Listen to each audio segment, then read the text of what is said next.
स्वाज्ञोऽपि यत्प्रसादेन ज्ञानं तत्फलमाप्नुयात् सोऽयं हयास्यो भगवान् हृदय में भातु सर्वदा। संस्कृतम भारतम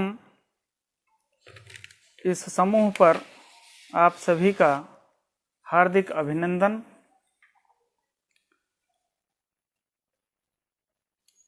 मैं महानंद झा तर्क भाषा ग्रंथ को लेकर उपस्थित हूँ। आज का जो वक्तव्य है वह तर्क भाषा ग्रंथ के अंतर्गत प्रामाण्यवाद की चर्चा पर आधारित होगा। प्रामाण्यवाद शब्द प्रामाण्यवाद का अर्थ क्या है, सर्वप्रथम हम इसको देखेंगे। प्रामाण्यवाद शब्द की निष्पत्ति प्र उपसर्ग पूर्वक मा धातु से भाव अर्थ में ल्युट प्रत्यय करते हैं तो प्रमाण शब्द की निष्पत्ति होती है, और ल्युट प्रत्ययांत प्रमाण शब्द से जब हम श्यई प्रत्यय करते हैं तो प्रामाण्य शब्द की निष्पत्ति होती है। और इस प्रामाण्य को आधार मान करके जो वाद प्रचलित हो, वाद कहते हैं तत्व बुभुत्सोः कथा वादः। तत्व बुभुत्सु की जो कथा है उसको हम वाद कहते हैं। तो प्रामाण्य को मान करके जो कथा जो चर्चा प्रचलित हो उसे हम प्रामाण्यवाद कहते हैं। इसी प्रामाण्यवाद को आधार मान करके आज हम चर्चा को प्रस्तुत करेंगे। प्रामाण्य शब्द और प्रमात्व शब्द दोनों एक ही अर्थ में व्यवहार होता है। जब श्यई प्रत्यय करते हैं तब प्रामाण्य शब्द की निष्पत्ति होती है। वह श्यई भाव अर्थ में होता है और त्व प्रत्यय भी भाव अर्थ में होता है, इसलिए दोनों का अर्थ समान ही है, चाहे प्रामाण्य कहें या प्रमात्व कहें, इन दोनों का अर्थ समान होगा। प्रमात्व अथवा प्रामाण्य का अर्थ होता है ज्ञान वृत्तित्व विशिष्ट, अर्थात प्रमात्व ज्ञाननिष्ठम प्रमात्वम, ज्ञान में रहने वाला जो प्रमात्व है उसका स्वरूप क्या होगा, तो तद्वद विशेष्यकत्वे सति तत्प्रकारकत्वम प्रमात्वम। तद्वद विशेष्यकत्वे सति तत्प्रकारकत्वम, यह प्रमात्व है। जैसे घट को हम घट ही समझें, यह प्रमात्व है, यह प्रमा है। घटत्ववद विशेष्यकत्व विशिष्ट घटत्व प्रकारकत्व, एतादृश जो ज्ञान है वह ज्ञान परमात्मक ज्ञान। अयं घटः इत्याकारक ज्ञान में घटत्ववद विशेष्यकत्व, घटत्ववत घट होता है वह विशेष्य है, और उसमें घटत्व प्रकारतया भाषित होता है। तो उसी घट में घटत्व प्रकारकत्व है और घटत्ववद विशेष्यकत्व भी है, इसलिए अयं घटः जब हम घट को देख करके कहते हैं तो यह ज्ञान परमात्मा का ज्ञान हो जाता है। इसके उलट जब हम घट को देख करके अयं पटः इत्याकारक ज्ञान कर लेते हैं तो यह परमात्मक ज्ञान नहीं है, यह भ्रमात्मक ज्ञान है। वहाँ अप्रमात्व का जो लक्षण है तद्भाववद विशेष्यकत्वे सति तत्प्रकारकत्वम्। घटत्वाभाववत जो पट है, घटत्वाभाववत जो पट है उसमें घटत्व प्रकारक ज्ञान हो रहा है। इस तरह से जो ज्ञान होता है तद्भाववत विशेष्यकत्वे सति तत्प्रकारकत्वम्, यह ज्ञान अप्रमात्मक ज्ञान है। ज्ञान दोनों ही है, भ्रम प्रमा साधारण ज्ञान ही होता है, चाहे किसी को भ्रमात्मक ज्ञान हो या परमात्मक ज्ञान हो, उभयथा वह दोनों ही ज्ञान ही है। अब यहाँ पर जो चर्चा का विषय है वह प्रामाण्य को लेकर के है, अर्थात जो ज्ञान हमें गृहीत होता है उस ज्ञान की सत्यता या असत्यता, इसका जो ज्ञान है ज्ञानगत प्रमात्व, वह कैसे गृहीत होता है। दो पक्ष है यहाँ, एक पक्ष है मीमांसक का और दूसरा पक्ष है नैयायिक का। यों तो अन्य भी बौद्ध इत्यादि दार्शनिक हुए हैं, जो बौद्ध जैन वेदांती ये सब ज्ञानगत प्रामाण्य को कैसे मानते हैं। दो पक्ष यहाँ मानना होगा। एक है स्वतः प्रामाण्य, उसको जो मानने वाला है वह स्वतः प्रामाण्यवादी मुख्यतः मीमांसक हैं, और परतः प्रामाण्यवादी नैयायिक हैं। स्वतः प्रामाण्य का क्या मतलब है और परतः प्रामाण्य का क्या अर्थ है। स्वतः प्रामाण्य का मतलब होता है जिस इंद्रिय से ज्ञान गृहीत होता है उसी इंद्रिय से, उसी सामग्री से ज्ञानगत प्रामाण्य भी गृहीत हो, अर्थात ज्ञान ग्राहक जो सामग्री है तदतिरिक्त सामग्री की जहां अपेक्षा नहीं होती है वही स्वतस्त्व पदार्थ है। और परतस्त्व क्या है, ज्ञान ग्राहक सामग्री से जिसका ग्रहण हुआ है तदतिरिक्त सामग्री से ज्ञानगत प्रामाण्य का ग्रहण हो, वह परतस्त्व है। तो स्वतस्त्ववादी मीमांसक हैं और परतः प्रामाण्यवादी नैयायिक हैं। यहाँ पर स्वतः प्रामाण्यवादी जो मीमांसक हैं उनके भी तीन संप्रदाय हैं। वह है एक तो गुरु मत है, एक भट्ट मत है और एक मिश्र मत है। गुरु भट्ट मिश्राः ये तीन पक्ष हैं। तीनों के मत में अलग अलग तरह से ज्ञानगत प्रामाण्य का ग्रहण होता है। जैसे अयम घटः इत्याकारक ज्ञान है। अयम घटः इत्याकारक ज्ञान से मीमांसक में जो एक संप्रदाय है वह गुरु मत जिसको हम कहते हैं प्रभाकर, ये प्रभाकर अयम घटः घटत्वेन घटमहं जानामि, यह एक ही ज्ञान मानते हैं। इस ज्ञान को हम समूहालंबनात्मक ज्ञान कहते हैं। ज्ञान और ज्ञान के प्रामाण्य का ग्राहक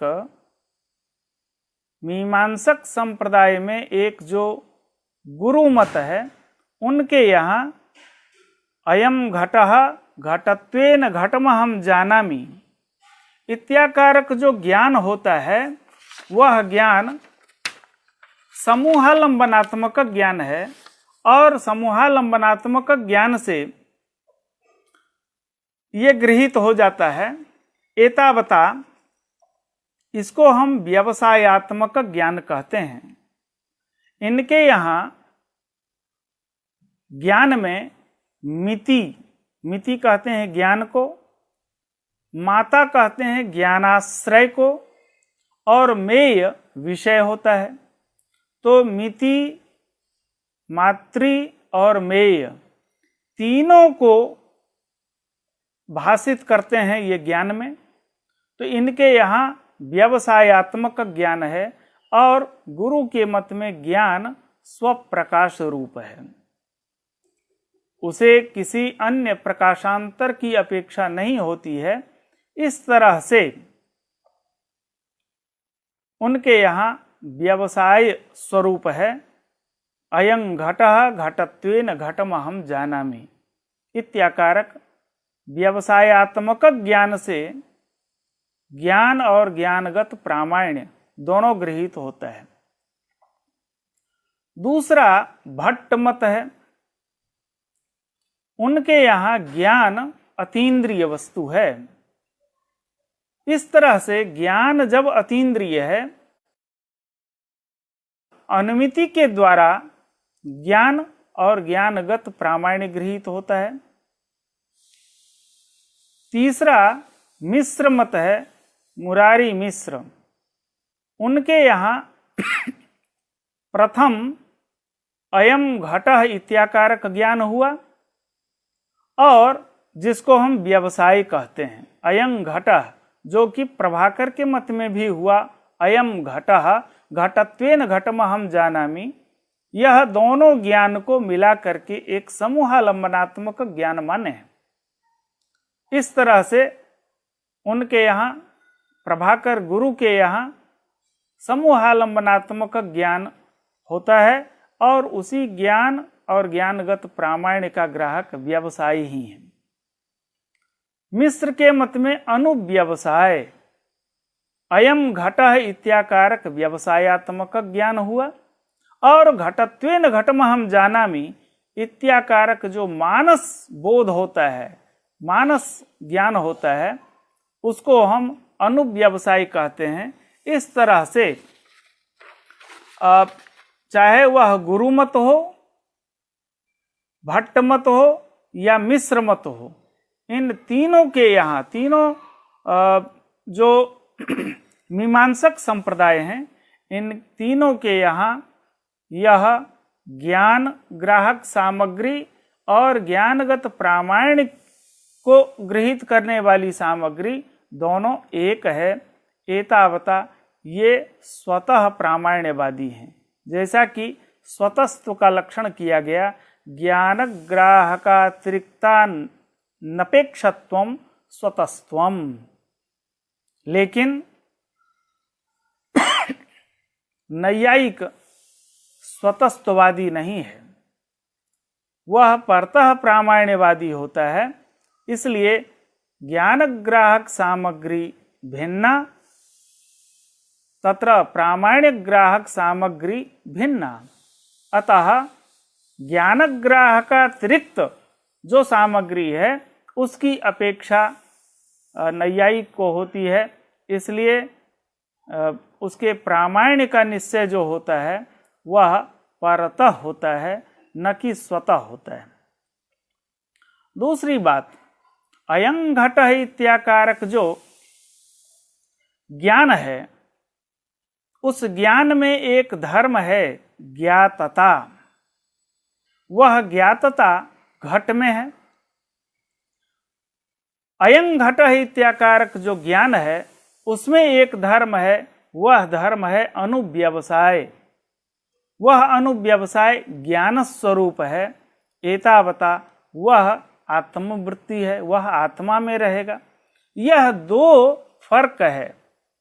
एक जो ज्ञातता को मानने वाले मीमांसक हैं, वह अयं घट इत्याकारक ज्ञान में रहने वाली जो ज्ञातता रूप धर्म है, वह ज्ञातता रूप धर्म घट में रहेगा, और अयं घट इत्याकारक जो ज्ञान है उसमें एक अनुव्यवसायत्मक धर्म है।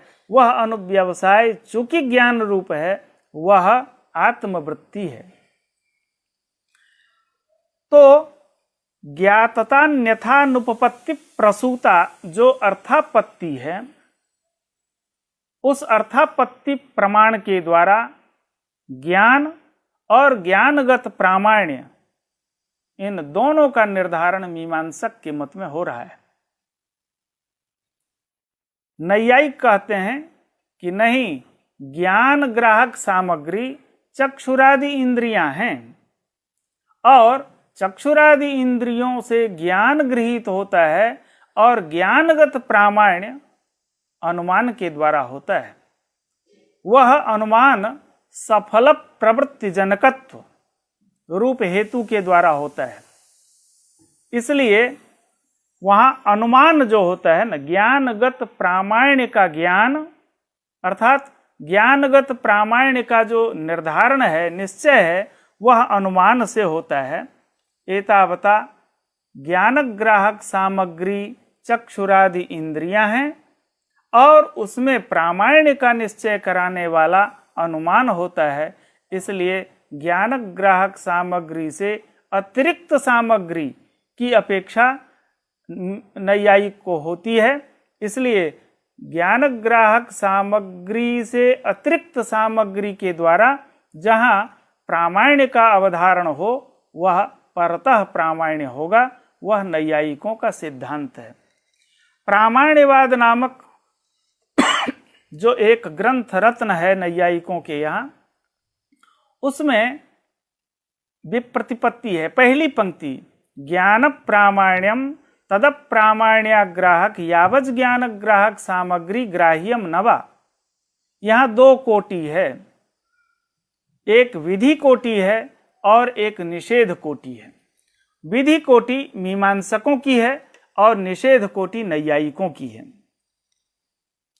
इसके पूर्व में, प्रामाण्यवाद निरूपण के पूर्व में, हम प्रमाण की चर्चा प्रस्तुत किए थे, और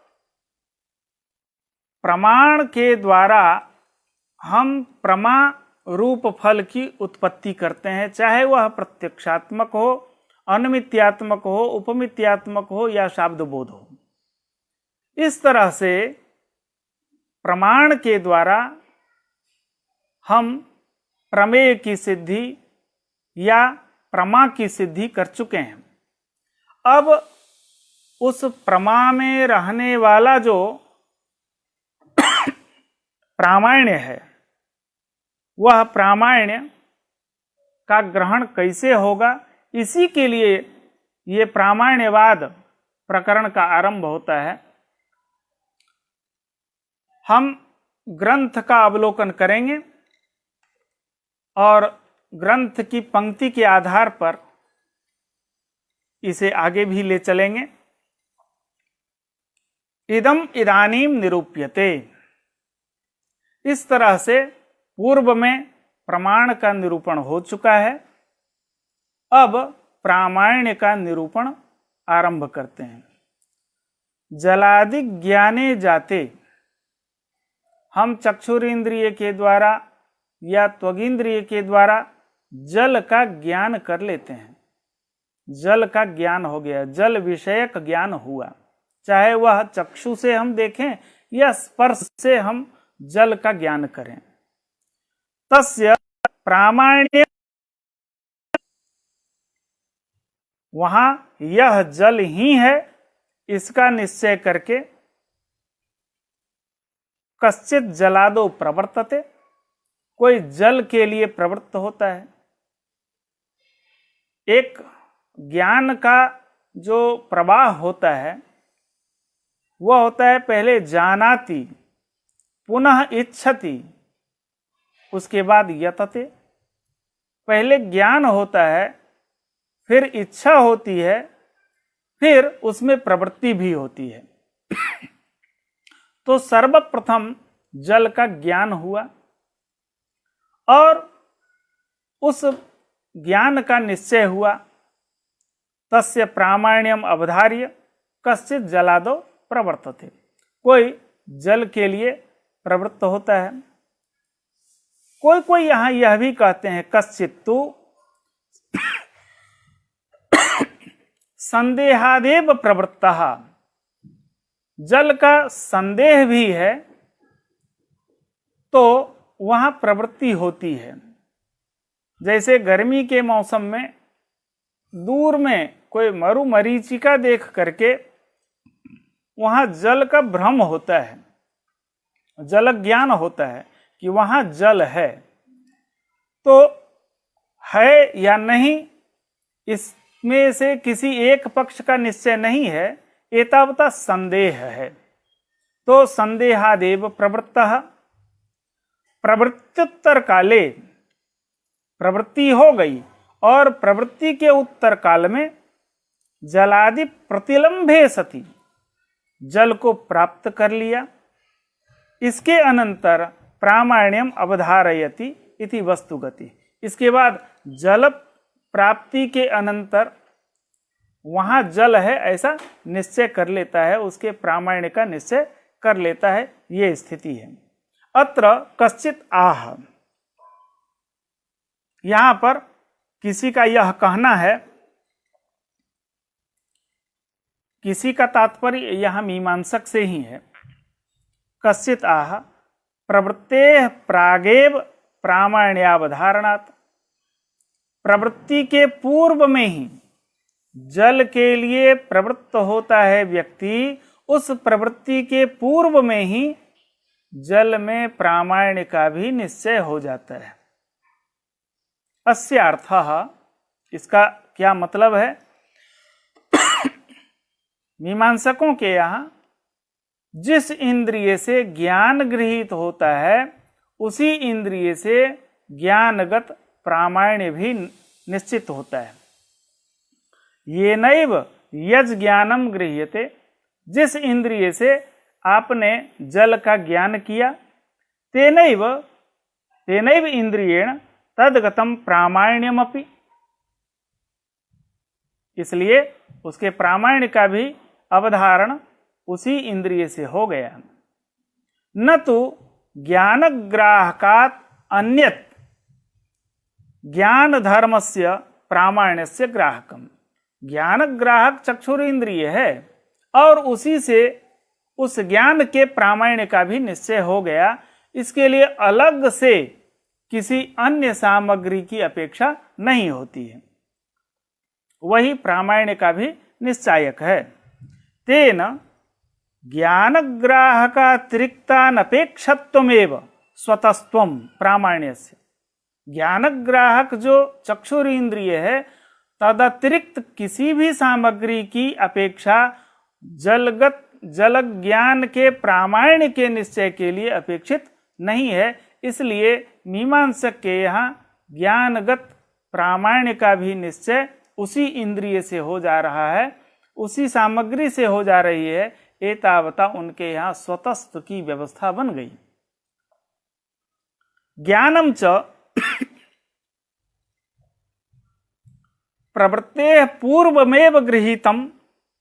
अब यहां एक प्रश्न हो रहा है, ज्ञान प्रवृत्ति के पूर्व में गृहीत है, जल का ज्ञान, जल को लेने के लिए जो प्रवृत्ति होती है उस प्रवृत्ति के पूर्व में ही जल का ज्ञान हो गया, तो कथम अन्यथा प्रामाण्य संदेहोपि स्यात्, उसके जल का ज्ञान जब हो गया तो प्रवृत्ति के पूर्व में ही जब जल का ज्ञान प्राप्त है तो उसके प्रामाण्य अथवा अप्रामाण्य का संदेह फिर क्यों होगा।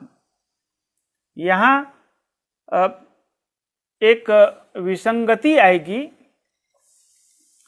कि यदि आप जिस इंद्रिय से ज्ञान का ग्रहण करते हैं उसी इंद्रिय से ज्ञानगत प्रामाण्य का भी निश्चय कर लेंगे तो प्रामाण्य का संशय नहीं होगा, जबकि प्रामाण्य का संशय अपामर सिद्ध है।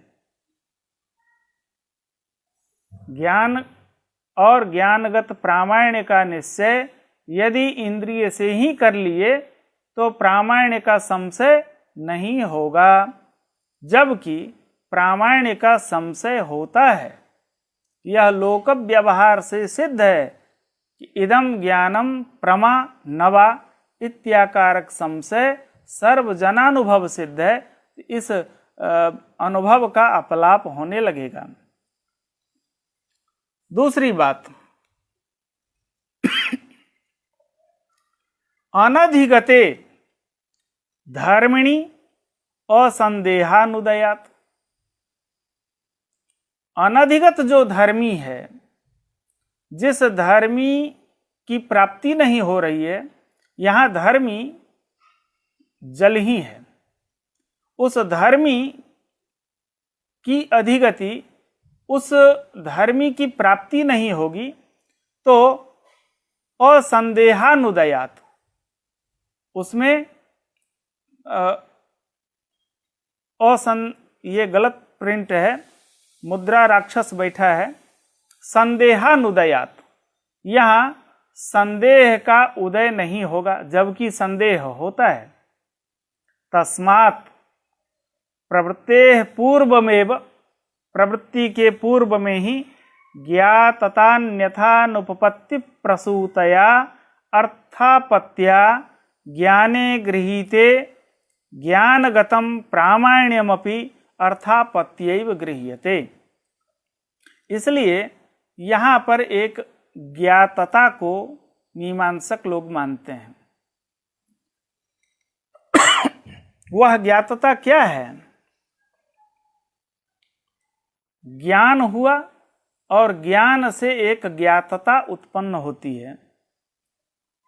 वह ज्ञातता ज्ञानगत प्रामाण्य का ग्राहक होती है, तो उसी ज्ञान से ज्ञातता और उसके प्रामाण्य का भी अवधारण होता है। तो प्रवृत्तेः पूर्वमेव, प्रवृत्ति के पूर्व में ही ज्ञातता अन्यथानुपपत्ति प्रसूतया, वह एक बार और स्मरण कर लें, अर्थापत्ति प्रमाण को मीमांसक लोग मानते हैं, इसलिए वह अर्थापत्ति प्रमाण के द्वारा ज्ञातता और ज्ञातता के द्वारा उस प्रामाण्य की सिद्धि करते हैं। तो अर्थापत्या ज्ञाने गृहीते, अर्थापत्ति के द्वारा ज्ञान गृहीत होता है और ज्ञानगतम प्रामाण्यमपि, ज्ञानगत प्रामाण्य भी अर्थापत्ति प्रमाण के द्वारा ही गृहीत कर लेते हैं। ततः पुरुषः प्रवर्तते, इसके बाद कोई भी व्यक्ति उस वस्तु के लिए प्रवृत्त होता है। न तो प्रथमम ज्ञान मात्रम गृह्यते, प्रथम ज्ञान मात्र का ग्रहण नहीं होता है। ततः प्रवृत्त्युत्तर काले फल दर्शनेन ज्ञानस्य प्रामाण्यम अवधार्यते। प्रथम ज्ञान हो, फिर प्रवृत्ति हो, प्रवृत्ति के उत्तर काल में फलोत्पत्ति के बाद प्रामाण्य का अवधारण उनके यहाँ नहीं होता, अपितु पूर्व में ही ज्ञान और ज्ञानगत प्रामाण्य दोनों का निश्चय एक कालावच्छेदेन हो जा रहा है। यहाँ पर नैयायिक इस ज्ञातता और ज्ञातताजन्य जो प्रामाण्य है इसका खंडन करते हैं। अत्रोच्यते ज्ञाततान्यथानुपपत्ति प्रसूतया अर्थापत्या ज्ञानम गृह्यते, यह मीमांसकों का सिद्धांत है। ज्ञातता अन्यथानुपपत्ति प्रसूतया, अन्यथानुपपत्ति प्रसूत जो अर्थापत्ति है, अन्यथा अनुपपत्ति अर्थात दूसरा कोई कुछ यहाँ कारण नहीं बन पाता है। जिस सामग्री से ज्ञान गृहीत हुआ उसी सामग्री से प्रामाण्य भी गृहीत हुआ, तो अन्यथा अनुपपन्न है। उसी सामग्री से ज्ञान और प्रामाण्य दोनों का ग्रहण हो जाता है और दूसरा कोई कारण नहीं है। यह अर्थापत्ति प्रमाण के द्वारा ही ज्ञान गृहीत होता है और ज्ञानगत प्रामाण्य भी, यह उनका सिद्धांत है। यह नैयायिक कहता है ज्ञान जो आप गृहीत करते हैं अन्यथा अनुपपत्ति प्रसूता अर्थापत्ति के द्वारा, इसी को हम नहीं मानते हैं। अर्थापत्ति प्रमाण का खंडन पूर्व में हो चुका है। तो तदेव वयम न मृष्यामहे तया प्रामाण्य ग्रहस्तु दूरतः एव। जब हम ज्ञातता और अर्थापत्ति को ही नहीं मानते हैं, तो उस अर्थापत्ति के द्वारा, उस ज्ञातता के द्वारा प्रामाण्य का निश्चय होता है, ये हम कैसे मान लेंगे? आपका बांस ही टूट गया तो बांस फिर बांसुरी किस चीज की बनाएंगे आप? जिसके बल पर आप प्रामाण्य का निश्चय कर रहे थे, छिन्ने मूले नैव पत्रम न शाखा, मूल ही आपका विच्छिन्न हो गया है, ज्ञातता ही आपकी चली गई। इसलिए ज्ञातता के द्वारा होने वाले प्रामाण्य की बात तो बहुत दूर की हो गई। तथा ही इदम किल परस्य अभिमतम, यह मीमांसकों का अभिमत है। क्या होता है? घटादि विषय ज्ञाने जाते, घट विषय है और उसका ज्ञान हुआ, उसका स्वरूप होता है मया ज्ञातो यम घटः,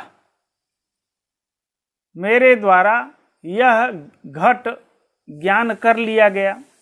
ज्ञातः मया अयम घटः इति घटस्य ज्ञातता प्रतिसंधीयते, तेन ज्ञाने जाते सति ज्ञातता नाम कश्चित् धर्मो जातः इत्यनुमीयते। ज्ञान जब हो गया, घट का ज्ञान, तो उस ज्ञान से ज्ञातता उत्पन्न हुई, ऐसा ही हम कुछ मानते हैं।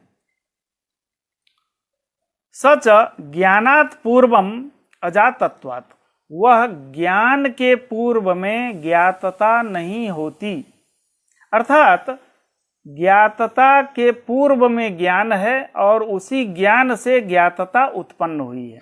ज्ञान यहाँ कारण है, ज्ञातता कार्य है। कार्य रूप जो ज्ञातता है उसके पूर्व में कारण ज्ञान अवस्थित है। ज्ञाने जाते च जातत्वात्, और ज्ञान होने के बाद ज्ञातता उत्पन्न होती है। इति अन्वय व्यतिरेकाभ्याम ज्ञानेन जन्यते इत्यवधार्यते। अन्वय और व्यतिरेक के द्वारा, अर्थात ज्ञान है तो ज्ञातता है, ज्ञान नहीं है तो ज्ञातता भी नहीं होगी। इस अन्वय व्यतिरेक के द्वारा हम यह निश्चय कर लेते हैं कि पूर्व में ज्ञान है, पश्चात उसका कार्य ज्ञातता है। एवं च ज्ञानजन्यः असौ ज्ञातता नाम धर्मः ज्ञानमंतरेण नोपपद्यते। यह ज्ञानजन्य जो ज्ञातता नामक कोई धर्म है, वह ज्ञानमंतरेण नोपपद्यते, ज्ञान के बिना वह उत्पन्न नहीं होता। कारणाभावे कार्य अनुदयात्, कारण के अभाव से कार्य नहीं होता है। यही तो अन्वय व्यतिरेक है। तेन अर्थापत्या, इसी अर्थापत्ति प्रमाण के द्वारा स्वकारणम ज्ञानम ज्ञाततया आक्षिप्यते, अपने कारणीभूत ज्ञातता का जो कारण है ज्ञान, उस ज्ञान का ज्ञाततया आक्षिप्यते, ज्ञातता के द्वारा हम ज्ञान का आक्षेप करते हैं। यह कहना ठीक नहीं है। नैयायिक का यह कहना है कि ज्ञान विषयता अतिरिक्तायाः ज्ञाततायाः अभावात्, ज्ञान विषयता के अतिरिक्त कोई ज्ञातता भी होती है, इसको हम नहीं मानते हैं। जो ज्ञान का विषय है वही ज्ञातता है, और ज्ञान विषयता के अतिरिक्त कोई ज्ञातता नामक वस्तु है, इसको हम नहीं मानते। आगे प्रश्न करते हैं, ननु ज्ञान जनित ज्ञातता धारत्वमेव ही ज्ञानादेः ज्ञान विषयत्वम्। ज्ञान जनित जो ज्ञातता है, अर्थात ज्ञातता उस ज्ञान का आधार है। एतावता घटादेः ज्ञान विषयत्वम्, घट ज्ञान का विषय है। अयम घटः इत्याकारक जो ज्ञान है वह ज्ञान निर्विषयक नहीं है। ज्ञान, इच्छा, कृति ये तीनों सविषयक ही होते हैं। निर्विषयक कोई भी ज्ञान नहीं होता। तो घटक ज्ञान का विषय कोई एक होगा। ज्ञान है घटक ज्ञान, तो उसका विषय घट होगा, क्योंकि विषय के बिना कोई ज्ञान नहीं होता है। ज्ञान सविषयक होता है। तथा ही न तावत अब ज्ञातता ज्ञान से अतिरिक्त है, इसका खंडन हुआ है। तो वहाँ मीमांसक के संप्रदाय में दो चीज माना गया है। एक तो ज्ञातता न्यथानुपपत्ति प्रसूता जो अर्थापत्ति है, उस अर्थापत्ति से ज्ञान और ज्ञानगत प्रामाण्य का ग्रह होता है। दूसरा, इसके खंडन हो जाने पर विषयत्वान्यथानुपपत्ति प्रसूता जो अर्थापत्ति है, उसको लेकर के आए हैं। इसमें दो सिद्धांत हो सकते हैं। एक है तदुत्पत्ति सिद्धांत, जो नैयायिक कहता है कि या तो तदुत्पत्ति सिद्धांत मानो, अर्थात ज्ञान के प्रति विषय की कारणता होती है। विषय घट है तो घट की कारणता निर्विवाद है। लेकिन इस पक्ष के मानने पर भी एक समस्या है। घटक ज्ञान के प्रति विषय विधेया घट की कारणता है। क्या केवल घट की कारणता है? घटक ज्ञान के प्रति केवल घट की कारणता नहीं है, अपितु आलोक सापेक्ष चक्षु उद्भूत रूप महत्व इन सब की भी कारणता है। तो जैसे घट की कारणता है वैसे ही आलोक की भी कारणता है, विषय विधेया। लेकिन घटक ज्ञान का विषय आलोक होता है, घटक ज्ञान का विषय उद्भूत रूप होता है, घटक ज्ञान का विषय महत्व होता है, ऐसा कोई नहीं मानता, सहजता में नहीं मानता। घटक ज्ञान का विषय घट होता है, इसको मानते हैं। तो यह तदुत्पत्ति सिद्धांत में यह आपत्ति आएगी कि ज्ञान की उत्पत्ति विषय की कारणता है, विषय की कारणता है, लेकिन मात्र विषय की कारणता नहीं है। विषय के अतिरिक्त आलोकादि की भी कारणता यहाँ सत्य है। दूसरा तादात्म्य सिद्धांत है, अर्थात घटक ज्ञान और घट ये बौद्धों का है। घटक ज्ञान और घट दोनों में तादात्म्य है। नैयायिक इसका खंडन 1 मिनट में करते हैं। घट ज्ञान भिन्न है, घट भिन्न है। घट द्रव्य है और घट ज्ञान गुण है, इसलिए दोनों में तादात्म्य संभव नहीं है। तो नहीं तावत तादात्म्येन विषयता विषय विषयिणोः घट ज्ञानयोः तादात्म्यानभ्युपगमात्। विषय है घट और ज्ञान विषयी है, एतावता विषय और विषयी दोनों में तादात्म्य नहीं माना जाता। तदुत्पत्त्या तु, यदि तदुत्पत्ति सिद्धांत की अवधारणा आप करते हैं, तदुत्पत्ति सिद्धांत के आधार पर ज्ञान और ज्ञानगत प्रामाण्य का अवधारण करेंगे तो तदुत्पत्ति में जो विषय की कारणता है, विषय अर्थात घट की कारणता मानेंगे तो घटातिरिक्त अन्य की भी कारणता अपेक्षित है ही। तदुत्पत्त्या तु विषयत्वे इंद्रियादेरपि विषयत्वापत्ति। इंद्रियादि में भी विषयत्व की आपत्ति आएगी, लेकिन घटक ज्ञान का विषय इंद्रिय नहीं है। जैसे घटक ज्ञान का विषय पट नहीं है, ऐसे ही घटक ज्ञान का विषय इंद्रिय भी नहीं है। इसको सहजता में लोग मानते भी हैं। विषयत्वे इंद्रियादेरपि विषयत्वापत्ति ही। इंद्रियादेरपि तस्य ज्ञानस्य उत्पत्ते है। इंद्रिय भी तो उस ज्ञान की उत्पत्ति में कारण है। तेन इदम अनुमीयते, इसलिए यह अनुमान होता है। ज्ञानेन घटे किंचित जनितम, ज्ञान से घट में कुछ उत्पन्न हुआ है। येन घट एव तस्य ज्ञानस्य विषयः नान्यः।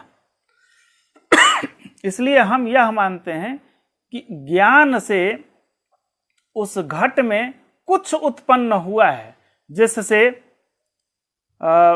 घट एव तस्य ज्ञानस्य विषयः, घट ही उस ज्ञान का विषय होता है, अन्य कोई उसका विषय नहीं होता है। इत्यतः विषयत्वान्यथानुपपत्ति प्रसूतया अर्थापत्यैव ज्ञातता सिद्धि। तो विषयत्वान्यथानुपपत्ति प्रसूता जो अर्थापत्ति है, उससे ज्ञातता की सिद्धि होती है और उस ज्ञातता से प्रामाण्य का भी निश्चय होता है, न तो प्रत्यक्ष मात्रेण। प्रत्यक्ष मात्र से यहाँ विषयत्व अन्यथा अनुपपत्ति प्रसूता अर्थापत्ति के द्वारा विषयत्व की कारणता प्रत्यक्ष से ही केवल वह नहीं होता है। यहां पर मैवम इससे समाधान दे रहे हैं। स्वभावादेव विषय विषयितोपपत्ते। स्वभावतः विषय और विषयी यह स्वभावतः होता है। यह जो मीमांसक का कहना था कि विषय घट और विषयी घट का ज्ञान, ये दोनों स्वभावतः अपने स्वभाव से ही दोनों की उत्पत्ति होती है। अर्थक ज्ञानयोः एतादृश एव स्वाभाविको विशेषः। अर्थ और ज्ञान, अर्थ है घट और ज्ञान है घट विषयक ज्ञान जो विषयी हम कह रहे हैं। अर्थक ज्ञानयोः एतादृश एव स्वाभाविको विशेषः येन अनयोः विषय विषयी भावः। एक स्वभावतः इन दोनों में एक वैशिष्ट्य है जिससे इन दोनों में एक विषय विषयी भाव बन जाता है। इतरथा यदि ऐसा मानेंगे कि स्वभावतः ज्ञान और घट का स्वाभाविक संबंध हो जाता है, दोनों में विषय और विषयिता की स्वभावतः उत्पत्ति होती है तब एक समस्या होगी। इतरथा अतीतानागतयोः विषयत्वं न स्यात्। जब विषय का मतलब होता है आपके इंद्रिय के सामने जो वस्तु उपस्थित है वह विषय है, और उस वस्तु का जब ज्ञान हो रहा है वह ज्ञान विषयी है। तो मीमांसक ये कहते हैं विषय और विषयी का स्वाभाविक संबंध है। ठीक है, मान लिया स्वाभाविक संबंध है आपके यहां विषय और विषयी में, किंतु जो अतीत वस्तु है, जो अनागत वस्तु है, उसका भी ज्ञान हमारे यहाँ होता है और वह ज्ञान प्रामाणिक है। जो कि योगजो द्विविधा प्रोक्तो युक्त युंजान भेदतः युक्तस्य सर्वदा भानम चिंता सह कृतोपरा। इस तरह का जो विषय और विषयी इन दोनों की उपस्थिति होती है वह आपके मत में अतीत अनागत जो वस्तु है, जो विषय है, और उसका जो ज्ञान है विषयी, उसका ज्ञान संभव नहीं हो पाएगा।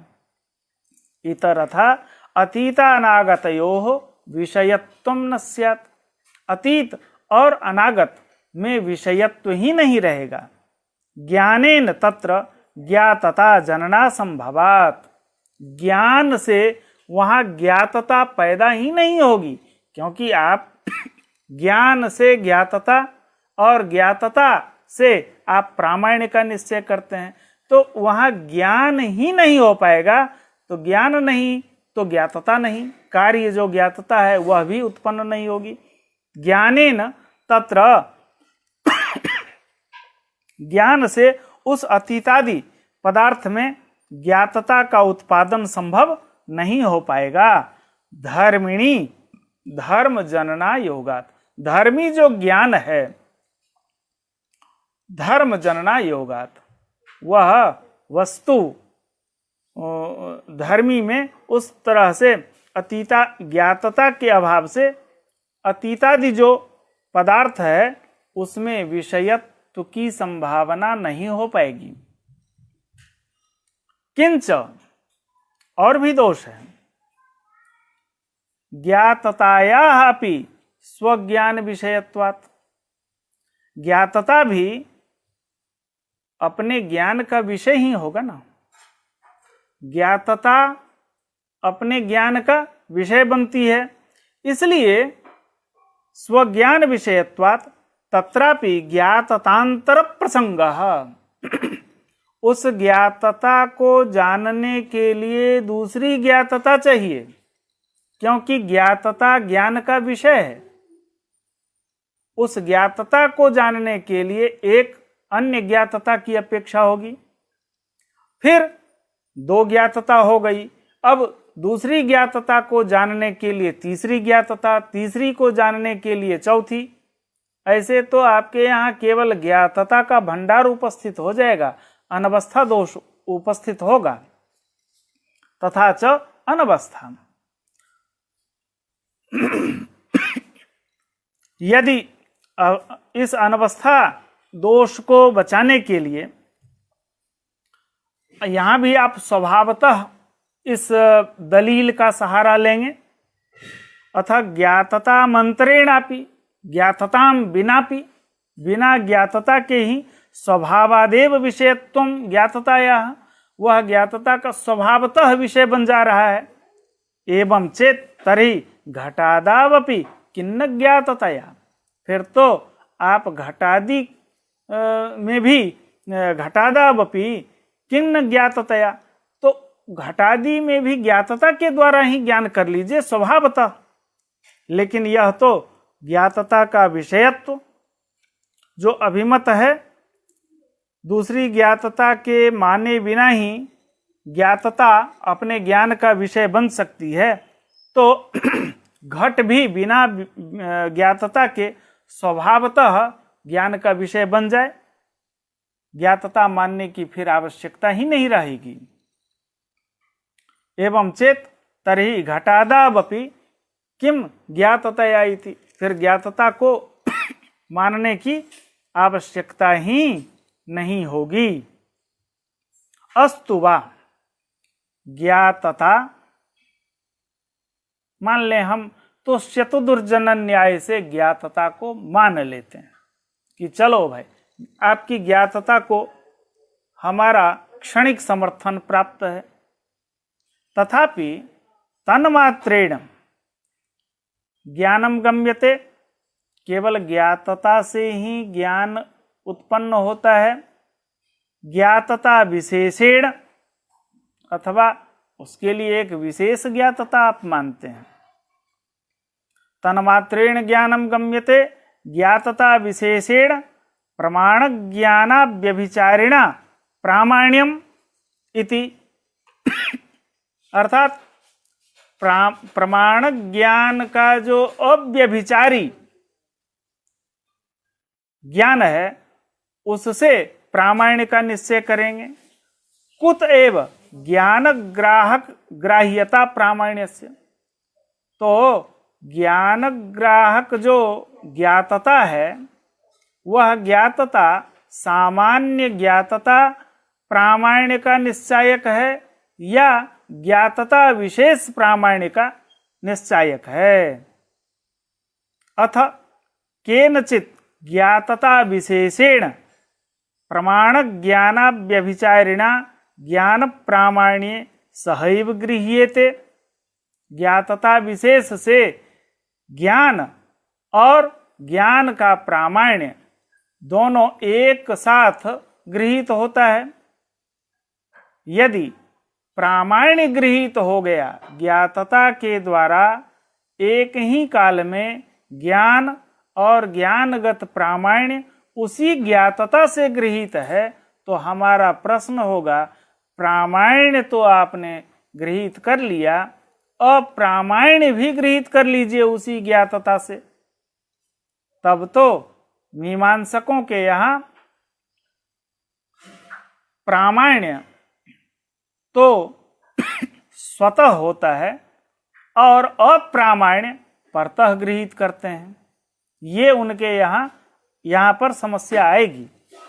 अतः केनचित् ज्ञातता विशेषेण प्रमाण ज्ञानाव्यभिचारिणा, प्रमाण ज्ञान का जो अव्यभिचारी ज्ञातता है उससे ज्ञान प्रामाण्य सहैव गृह्यते, ज्ञानगत प्रामाण्य का भी साथ ही ग्रहण होता है। एवं चेत अप्रामाण्येपि शक्यमिदं वक्तुम, फिर तो यही आप ही का तर्क जो आप प्रस्तुत करते हैं कि प्रामाण्य का और ज्ञान का ग्रहण उसी ज्ञातता से हम करते हैं, तो उसी ज्ञातता से ज्ञान और अप्रामाण्य का भी ग्रह कर लें। केनचित् ज्ञातता विशेषेण अप्रमाण ज्ञान अव्यभिचारिणा ज्ञाना प्रामाण्ये सहैव गृह्येते इति अप्रामाण्यमपि स्वतः एव गृह्यताम्। इस तरह से अप्रामाण्य भी आप स्वतः ही गृहीत कर लें। यह एक प्रश्न सामने उपस्थित होगा। इस तरह से अथेवमपि अप्रामाण्यम परतः, यदि आप अप्रामाण्य परतः मानते हैं तर्हि प्रामाण्यमपि परतः एव गृह्यताम्, तो प्रामाण्य भी परतः मान लीजिए। जैसे स्वतः प्रामाण्य मानते हैं तो स्वतः अप्रामाण्य भी माने, यदि प्रामाण्य परतः मानते हैं तो अप्रामाण्य भी परतः मान लें। ज्ञान ग्राहकात् अन्यत् इत्यर्थः, अर्थात ज्ञान ग्राहक जो सामग्री है उस अन्य सामग्री से अप्रामाण्य का ग्रह आपके यहाँ करते हैं। ज्ञानम ही मानस प्रत्यक्षेणैव गृह्यते, ज्ञान मानस प्रत्यक्ष से गृहीत होता है, ऐसा उनके यहाँ अभिमत है। मानस प्रत्यक्ष से ज्ञानगत प्रामाण्य ज्ञान भी गृहीत होता है और ज्ञानगत प्रामाण्य भी गृह्यते। लेकिन ज्ञानम ही मानस प्रत्यक्षेण गृह्यते, और प्रामाण्य अनुमान के द्वारा गृहीत करते हैं। तथा ही जल ज्ञानानंतरम, जल ज्ञान के अनंतर जलार्थिनः प्रवृत्तिर्द्वेधा, जल को प्राप्त करने की प्रवृत्ति जो होती है वह प्रवृत्ति दो प्रकार की होती है। एक फलवती प्रवृत्ति जिसको सफला प्रवृत्ति कहते हैं, और दूसरी अफला निष्फला प्रवृत्ति। तत्र या फलवती प्रवृत्ति ही सा समर्था, जहाँ फल अर्थात जल रूप फल प्राप्त हो जाता है, ऐसी प्रवृत्ति को हम सफला प्रवृत्ति कहते हैं, फलवती प्रवृत्ति कहते हैं। सा समर्था, वह समर्था प्रवृत्ति है। तया जल तज्ज्ञानस्य याथार्थ्य लक्षणम प्रामाण्यम अनुमीयते, उस प्रवृत्ति से हम जल ज्ञान के प्रामाण्य का निश्चय कर लेते हैं। प्रामाण्यम अनुमीयते, प्रयोगश्च, वहाँ प्रयोग कैसा करते हैं? विवादाध्यासितम, जो अभी संदिग्ध है, विवाद से युक्त है कि यहाँ जल है नहीं है, इसका कोई निर्धारण नहीं है, तो विवादाध्यासितम जल ज्ञानम प्रमाणम समर्थ प्रवृत्ति जनकत्वात्, समर्थ प्रवृत्ति का जनक होने से, सफल प्रवृत्ति का जनक होने से वह जल ज्ञान प्रमाण हो जाता है। यत न प्रमाणम तन्न समर्था प्रवृत्ति जनयति, जो प्रमाण नहीं है वह समर्था प्रवृत्ति को उत्पन्न नहीं करती है। यथा प्रमाणाभासः, इस तरह से केवल व्यतिरेकी अनुमान, जहाँ अन्वय दृष्टांत नहीं होता है, केवल व्यतिरेकी अनुमान के आधार पर ही अर्थापत्ति प्रमाण का खंडन हुआ था। इसलिए अर्थापत्ति प्रमाण को मानने वाले जो मीमांसक लोग हैं, इनके मत में यहाँ पर यह बतलाया गया है कि अर्थापत्ति प्रमाण को माने बिना जो केवल व्यतिरेकी अनुमान है उसके द्वारा हम विवादाध्यासितम जल ज्ञानम प्रमाणम समर्थ प्रवृत्ति जनकत्वात् यन्नैवं तन्नैवं, यह भी कह सकते हैं यत न प्रमाणम तत् न समर्थाम प्रवृत्तिम जनयति। इस तरह से व्यतिरेकी अनुमान के द्वारा यहाँ हम प्रामाण्य का निश्चय करते हैं। अत्र च फलवत् प्रवृत्ति जनकम यद जल ज्ञानम तत्पक्ष, फलवत् प्रवृत्ति जनक जो जल ज्ञान है उसको हम पक्ष बनाए हैं। तस्य प्रामाण्यम साध्यम, जो प्रमाणम कहा है ना, विवादाध्यासितम जल ज्ञानम, यह पक्ष है। प्रमाणत्व कहें या प्रामाण्य कहें, यह साध्य है। तस्य प्रामाण्यम साध्यम अर्थात याथार्थ्यम, न तो प्रमाकरणत्वम, प्रमाकरणत्व जो प्रमाण है वह यहाँ साध्य नहीं है। क्यों? स्मृत्या व्यभिचारा पत्ते, स्मृति भी प्रमाण है, उसमें व्यभिचार होगा, वह प्रमा का करण नहीं है। हेतुस्तु समर्थ प्रवृत्ति जनकत्वम, हेतु क्या है? समर्थ प्रवृत्ति जनकत्व अर्थात फलवत् प्रवृत्ति जनकत्व, जो फल को उत्पन्न करने वाली प्रवृत्ति है, तादृश प्रवृत्ति जनकत्व ये हेतु है। अनेन, इस तरह से केवल व्यतिरेकी अनुमानेन, केवल व्यतिरेकी अनुमान के द्वारा हम ज्ञान को, और ज्ञान को तो हम प्रत्यक्ष प्रमाण से सिद्ध करते हैं, लेकिन प्रामाण्य का निश्चय हम केवल व्यतिरेकी अनुमान के द्वारा करते हैं। केवल व्यतिरेकी अनुमानेन अभ्यास दशापन्नस्य ज्ञानस्य, यहाँ अभ्यास दशापन्न, अनभ्यास दशापन्न, अभ्यास दशापन्न हम कहते हैं द्वितीय ज्ञान को, और अनभ्यास दशापन्न जो प्रथम ज्ञान है, वहाँ हम हम पहले निश्चय नहीं कर पाते हैं कि यहाँ जल है या नहीं है। प्रवृत्ति होती है, प्रवृत्ति होने के बाद जब वह प्रवृत्ति सफल हो जाती है तब सफल प्रवृत्ति जनकत्व हेतु के द्वारा वहां प्रामाण्य का निश्चय होता है। तो अभ्यास दशापन्न जो ज्ञानस्य प्रामाण्ये अवबोधिते, अभ्यास दशापन्न ज्ञान के प्रामाण्य का निश्चय हो जाने पर तद दृष्टांतेन, उस दृष्टांत के बल पर, जल प्रवृत्ते पूर्वमपि, जल के लिए प्रवृत्ति हो उसके पूर्व में, तज्जातीयत्वेन लिंगेन अन्वय व्यतिरेक्यनुमानेन, उस अन्वय व्यतिरेकी अनुमान के द्वारा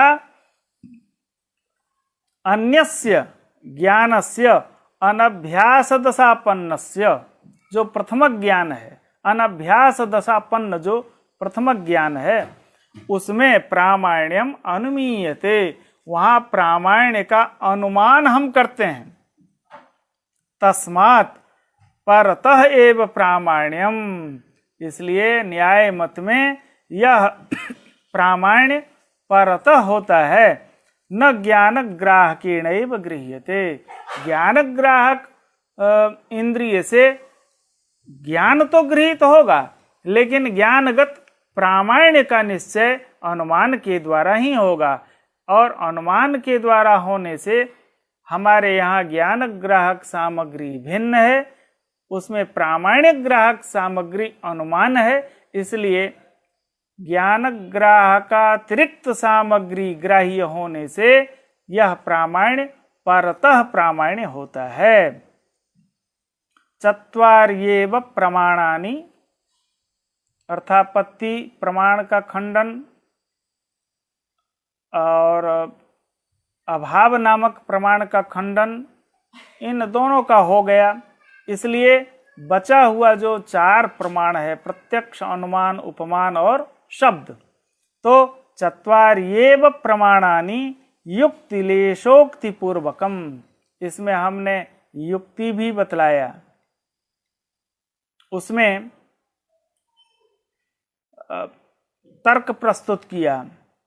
केशवो बालबोधाय यथाशास्त्रम अवर्णयत, यह जो केशव मिश्र हैं, यह बाल बोध के लिए, जो न्याय शास्त्र में प्रवृत्ति अभी करना चाहते हैं, उनके बोधन के लिए यथाशास्त्रम, छोटे छोटे युक्तियों के द्वारा, छोटे छोटे तर्क के द्वारा और खेल खेल में इसको बतलाने की चेष्टा केशव मिश्र किए हैं। हम ऐसे ऋषि को प्रणाम करते हुए यह प्रमाण प्रकरण यहाँ पूर्ण होता है।